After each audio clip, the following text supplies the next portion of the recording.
আমি শুধুমাত্র অপেক্ষায় আছি যে একটা বেনামাজি শুধু মরুক। আল্লাহর কসম দিয়ে বলতেছে, আমি ওর জানাজা পড়াবো না। এমনকি কে পড়াবে আমি তাও দেখবো, যে কে পড়াতে আসে। ওর জানাজা দেওয়ার কোনো দরকার নেই।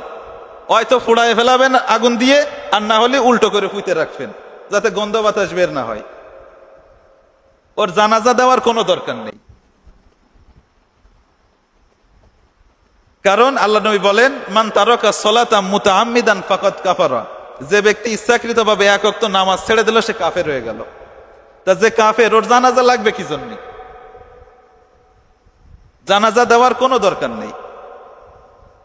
যে নামাজ পড়তেছেন একটু চিন্তা ভাবনা করেন যে আপনার জানাজা যদি না হয়, অন্তত মরার সময়ও যদি একটু দোয়া আপনার জন্য না হয়, তাহলে আপনি কি করলেন সারাটা জীবন?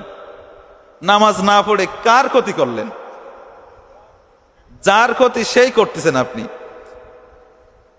যদি মানুষ আপনার জন্য দোয়া না করে, আপনি নামাজ ছেড়ে দিলেন, আল্লাহ পাক তো বেনামাজির শাস্তি রেখেছেন, এরপরে দুনিয়ার মানুষ আপনার জন্য একটু দোয়া করলো না, আপনি এই জীবন দিয়ে কি করবেন? আর আপনার যদি এরকম কোনো থাকে যে না, আল্লাহ আমারে জান্নাতে না দিয়ে কুয়ানে যাবে, আল্লাহর তার রাস্তা নেই, নাউজুবিল্লাহ, এরকম যদি থাকে, তাহলে আপনার নামাজের দরকার নেই। বিশ্বাস করেন, নামাজ ছাড়া জান্নাতে যাওয়ার কোনো সুযোগ নেই। নামাজ ছাড়া জান্নাতে যাওয়ার কোনো সুযোগ নেই।